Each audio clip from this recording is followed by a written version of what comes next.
নমস্কাৰ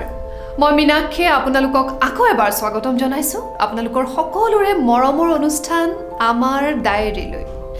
ডায়েৰীৰ পাতৰ কথাবোৰে অনাগত দিনত আমাৰ বাবে হৈ পৰিব জীয়া ইতিহাস ভৱিষ্যতৰ এক প্ৰেৰণা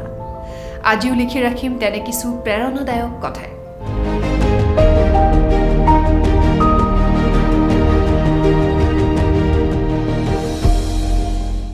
এখন সমাজ তেতিয়াহে আগুৱাই যায় যেতিয়া সমাজৰ সকলো শ্ৰেণীৰ লোকৰে হয় সৰ্বাংগীন উন্নতি সকলোৱে বুকুত সামৰি সকলোৰে উন্নতিৰ এক বাতাবৰণ সৃষ্টি কৰি সমাজক আগুৱাই লৈ যাব লাগিব ভৱিষ্যত এখন সুন্দৰ সমাজৰ বাবে সমাজৰ কল্যাণ মানে কল্যাণ এখন ৰাজ্যৰ এখন দেশৰ এটা জাতিৰ আজি অসম প্ৰগতিৰ দিশত ধাৱমান প্ৰগতিৰ গতিৰ প্ৰতিশ্ৰুতিৰে আজি আগুৱাই গৈছে আই অসমী কল্যাণ সাধন হৈছে সমাজৰ সকলো শ্ৰেণীৰ লোকৰ সকলোৱে পাইছে অধিকাৰ ন্যায্য প্ৰাপ্তি আমাৰ শিশুসকলেই হৈছে এটা জাতিৰ ভৱিষ্যত এই শিশুসকল হৈ থাকিব লাগিব সুস্থ সবল সেইবাবে পৰিপূৰক পৰিপুষ্টি আঁচনিৰ অধীনত শিশুসকলক লোৱা হৈছে যতন যোগান ধৰা হৈছে পৰিপুষ্টিজনিত খাদ্যৰ কিশোৰী কন্যা আঁচনিৰ অধীনত পুষ্টি আৰু অপুষ্টিৰ ক্ষেত্ৰত 11 পৰা 14 বছৰৰ বহু কিশোৰী কন্যা হৈছে উপকৃত সমাজৰ ভৱিষ্যত শিশুসকলক উপযুক্ত শিক্ষাৰে শিক্ষিত কৰি তুলিবলৈ চৰকাৰে লৈছে নানা পদক্ষেপ কেৱল সেয়াই নহয় সংহত শিশু উন্নয়ন সেৱা আঁচনিৰ অধীনত অংগনবাদী কেন্দ্ৰলৈ যোৱা শিশুসকলক যোগান ধৰা হৈছে বিনামূলীয়া ইউনিফৰ্ম পোষণ অভিযানে আমাৰ সমাজখনলৈ আনিলে এক যুগান্তকাৰী কল্যাণকামী পৰিৱেশ ইনক্ৰিমেণ্টেল লাৰ্ণিং এপ্ৰোচৰ 21টা মডিউলৰ ভিতৰত 1ৰ পৰা 8টা মডিউলৰ কৰা হৈছে ৰূপায়ণ ৰাজ্যিক সমল গোটৰ সদস্য জিলা আৰু খণ্ড গোটৰ সদস্য আৰু অংগনবাদী কৰ্মীক প্ৰদান কৰা হৈছে প্ৰশিক্ষণ ICDS CSEও সমাজৰ কল্যাণৰ বাবে আগবঢ়াইছে অপাৰ বৰঙণি লাভ কৰিছে অগ্ৰগতি ইয়াৰ অধীনত স্মাৰ্টফোন ক্ৰয় কৰি বিতৰণ কৰা হৈছে বিভিন্ন জিলাত 22খন জিলাত এই আঁচনি ৰূপায়ণৰ পদক্ষেপ লোৱা হৈছে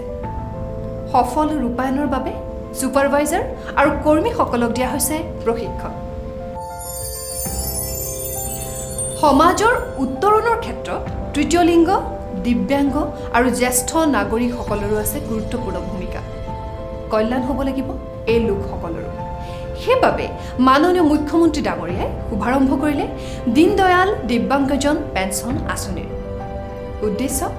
দিব্যাংগসকলৰ স্বাস্থ্যৰ বাবে মাহিলী পেঞ্চন হিচাপে 1000 টকাকৈ প্ৰদান দিব্যাংগসকলৰ পুনৰ সংস্থাপনৰ বাবে আগবঢ়োৱা হৈছে অনুদান বিদ্যালয় মহাবিদ্যালয়ত পঢ়ি থকা দিব্যাংগ ছাত্ৰ ছাত্ৰীলৈ আগবঢ়োৱা হৈছে জলপানী প্ৰদান কৰা হৈছে চিকিৎসা আৰু কাৰিকৰী শিক্ষা গ্ৰহণ কৰি থকা দিব্যাংগ ছাত্ৰ ছাত্ৰীসকলক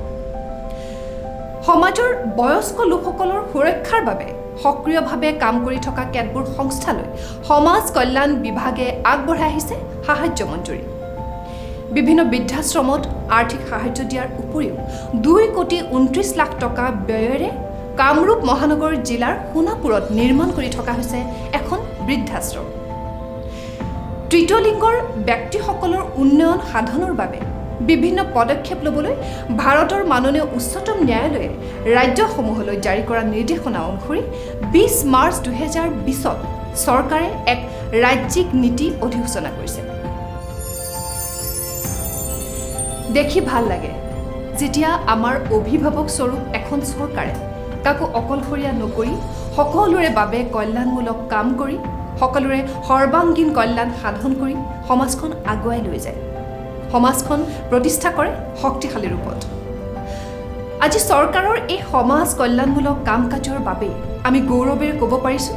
যে আমি বাস কৰিছোঁ এখন শক্তিশালী সমাজত য'ত কল্যাণ সাধন হৈছে সমাজৰ প্ৰতিগৰাকী লোকৰ